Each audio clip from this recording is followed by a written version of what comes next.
So the number one cause of your health's well-being is you.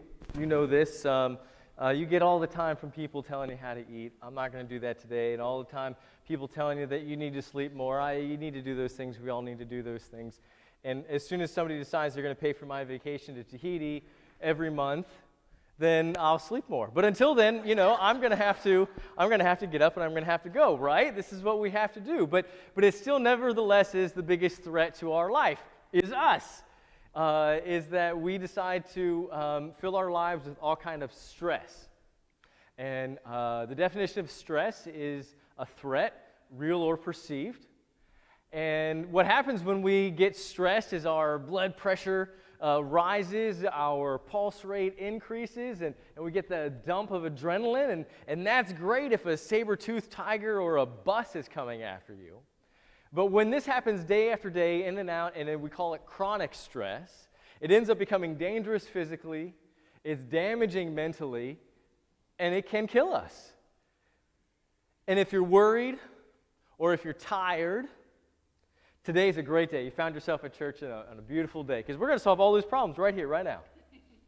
Okay, so look, there's lots of things that cause stress. There's worry, just plain old worrying. How many people are worried about losing their identity, having it stolen, right? There's this big Equifax breach that's come through, statistically speaking. Many of us in this church right now are going to be affected by that. I bet many of us in this church haven't even thought about that. And I know that we didn't think about that just 10 years ago, let alone 20, 30, 40 years ago. In fact, the reality is I'd rather lose my wallet today than I would my phone. It'd be much more of a hassle trying to replace my phone and everything inside of that than it would my wallet. My wallet, I make a phone call, kill those cards. I don't even carry cash anymore, so you can have the silly receipts I've got hanging out in there and my Pokemon cards. We're in a hurry. Everybody's in a hurry, always got something to do. Would you agree that life has moved faster and faster almost seemingly every year? And we live in a nanosecond world. Have you ever put something in the microwave and said, hurry up, come on? I mean, come on. There was a time before microwaves, and it would have taken a lot longer. And there are more choices today. More choices. We think more choices are better, and that's good, and it can be. But you know what? More choices equals more stress. I took a picture of the toothpaste aisle in Walmart. And I meant to get it to John, but today's just one of those days where I'm just being tested. And I'm sure you know what I'm talking about. The entire aisle is toothpaste. Who needs that much toothpaste? Does anybody have any idea what's going on inside of those tubes of toothpaste? You got all kinds of stuff. All I know is there's like fluoride. Let's do fluoride. Is that good? Let's do that.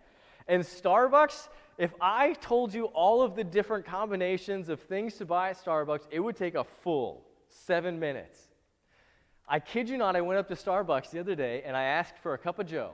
A cup of Joe. What's a cup of Joe? It's just a black coffee. I said, can I get a cup of Joe? And the guy behind the counter said, we don't have any of that.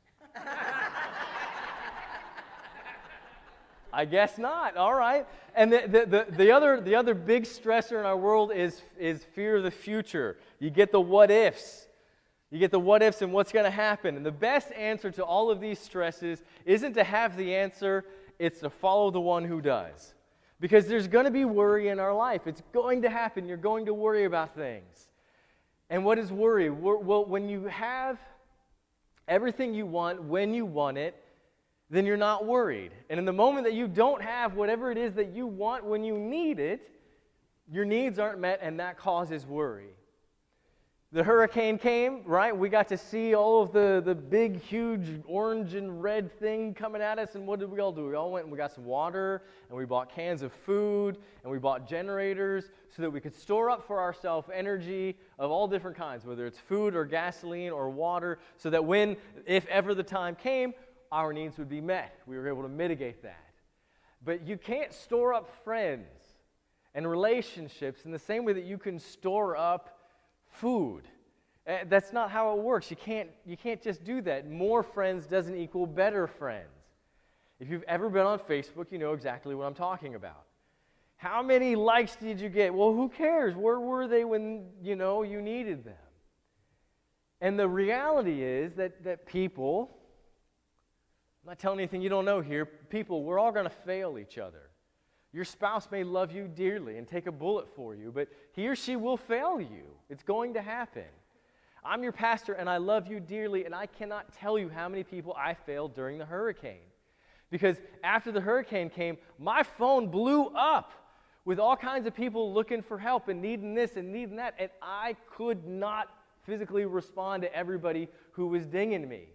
And I tried to like tap a few people and get it out there, but the best I could do at some point was just throw my hands up. And here it is, y'all. It's not over, because all of those institutions which were there right in the moment when everything was really bad, they were all fizzling out. But the reality about Irma, and I'm just going to take a sidetrack here real quick, is that for many people who had insurance claims, they weren't able to clean their house up at that moment. They needed an adjuster to come and look. Oh, yeah, okay. Your living room really did have 4 feet of water in it. Okay. So now that all of those institutions are gone, you know what's happening to those people with the 4 feet of water? Well, the water's gone, the mold has come, and no one's around. So if you think you still have some left in you, you come let me know, and I might find some work for us to do. All right, I'm back on track here. Because I'm going to fail you. That's where I stopped talking. I'm going to fail you because expectations simply can't be met. Your humanly expectations of all the needs, all the desires, the love you have in your life, it's not going to be met. And when it's not met, it's going to get scary. You're going to get angry. You're going to feel alone. You're going to feel lost. When your babies and this happens, you just cry out. That's why babies are great, because they don't have a problem letting everything know. You know what? You can't just do that anymore. If you went into the middle of the mall and you started crying, people are going to make fun of you. It's not how it works. You can't just do that. So what do? We just kind of suck it up. And have you ever heard that phrase? Suck it up. If you're a man, I know you've heard that phrase. Rub some dirt on it. Walk it off.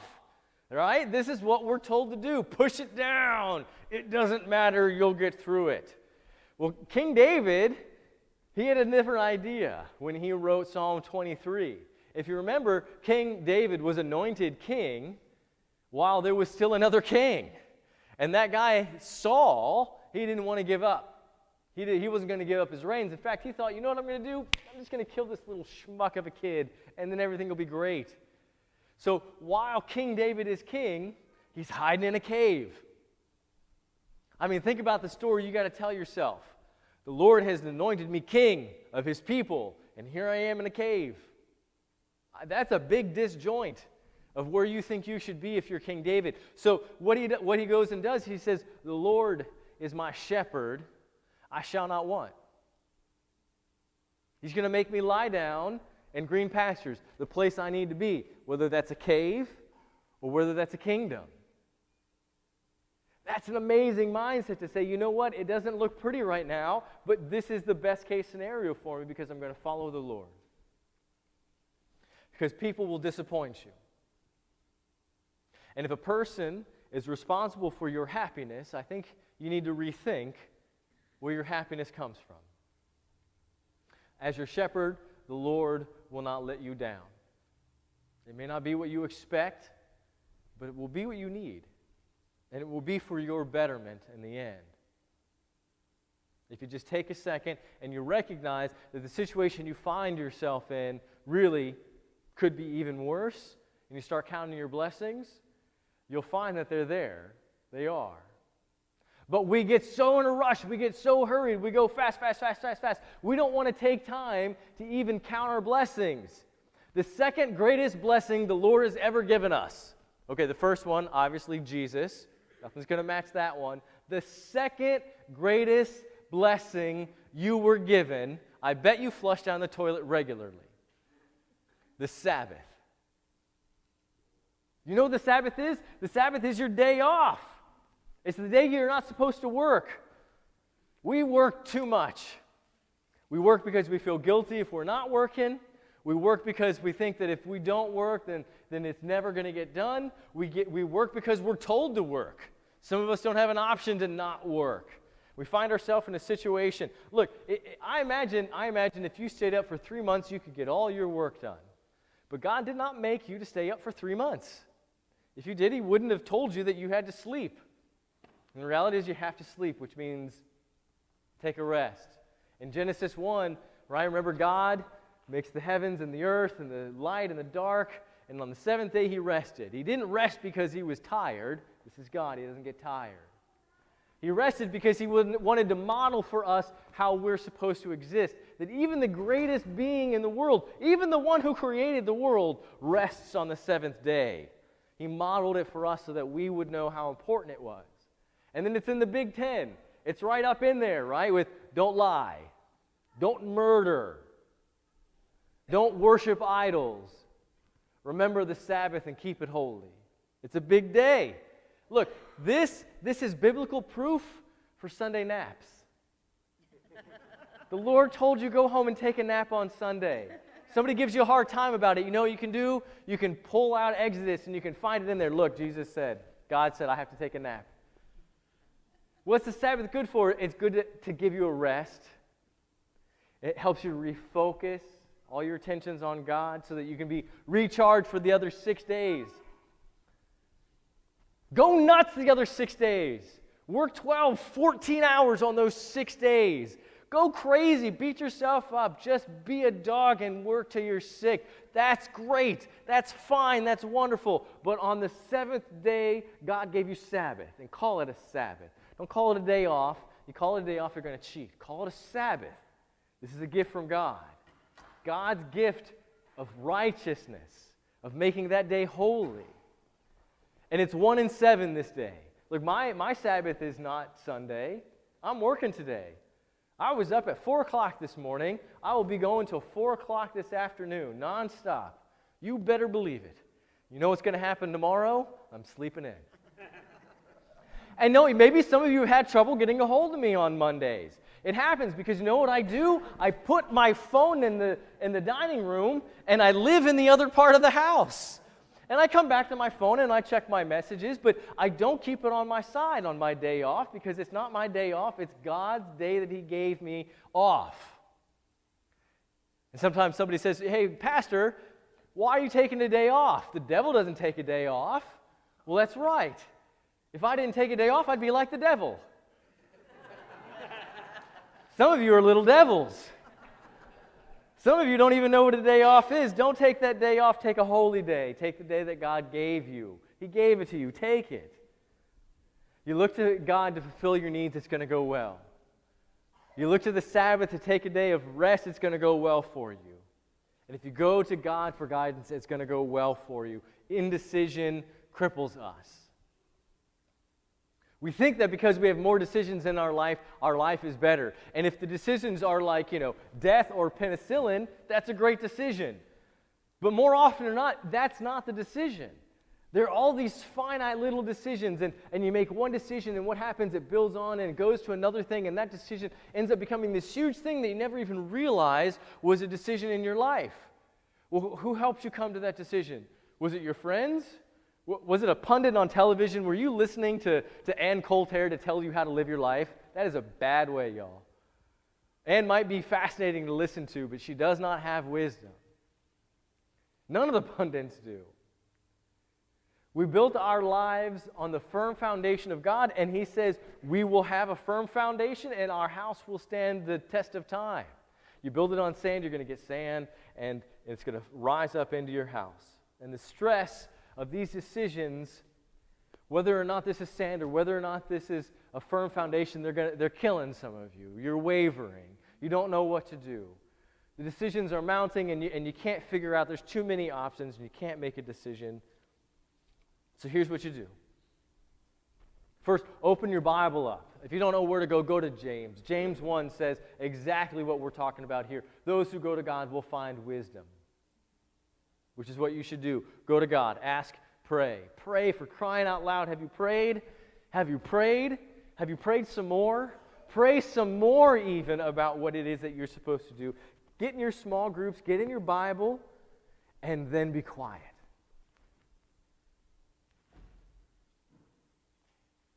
Experience. Sense. And listen. God says He will lead you on the right paths. for His name's sake. You'll find yourself next to still waters and green pastures if you follow Him. If you put your trust in earthly things, you're going to be lit down. If you put your trust in heavenly things, you'll be lifted up. And you don't have to have all the answers. You just have to know the one that does. That's what we're doing here.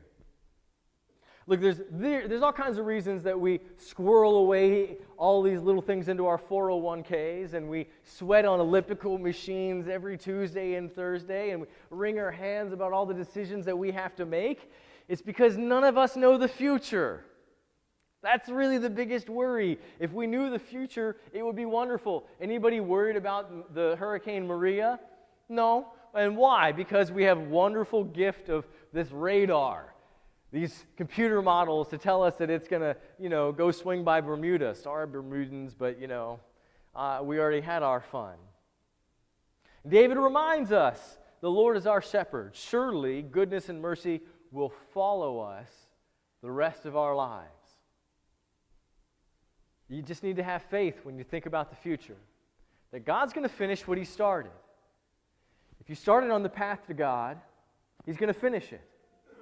He's not done molding you and making you. He loves you just the way you are, but He loves you too much to leave you the way that you are. And He'll bring you to the situation where He will love you.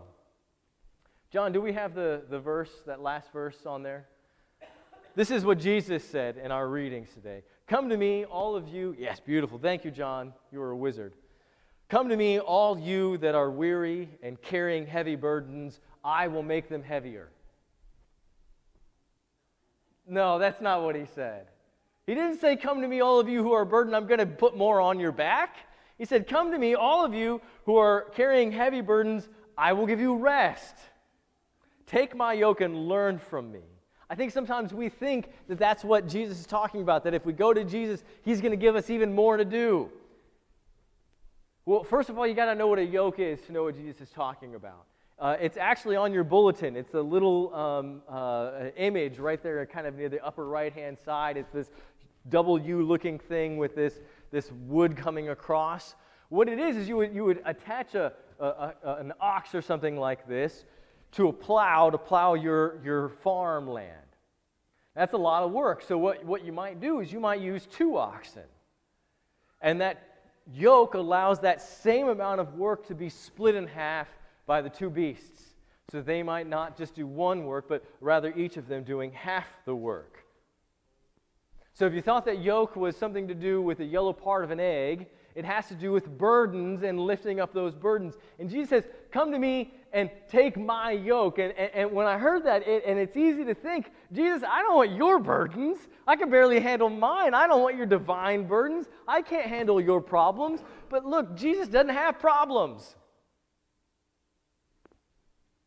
God has no problems. We're the ones with the problems. And when Jesus says, take my yoke, He's not saying, look, I'm going to give you more work to do. He's saying, I'm going to pull it with you. Take my yoke, bring your problems into this yoke, and together we're going to go further than you would have gone any other way. And as it turns out, because you're yoked to Jesus, you're not going to get lost and astray from Him. You're not going to fall into a ditch.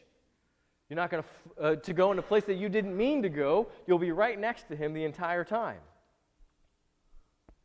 And if you listen to what Jesus said, He had 3 commands. He said, come. Well, where else are you going to go? If you think the President of the United States is going to lighten your burdens, I've got some news for you. He said, take it. You see, you have to take it. You have to take it. You have to show up. You have to take it. He can't force it upon you. No one can force it upon you. I can't show up at your door and say, all right, time to take some Jesus. That's not how it works. You have to want it. And then He said, learn. I think we think somehow we're all supposed to just know what it is to be a Christian. That's not how it works. We have to learn. We have to get into our Bible studies. We have to get into our Bible. We have to teach each other. It didn't happen overnight. It's transformation that takes time. And Jesus wants us to do these things so that not just we have life eternal, but we might have a better life now. That our physical life, the life that we live right now, is important to Jesus. He wants us to have life, and He wants us to have it abundantly. And so He transforms us into the beings He has intended us to be. Right next to us is He's pulling our yoke to lighten our load. Thanks be to God.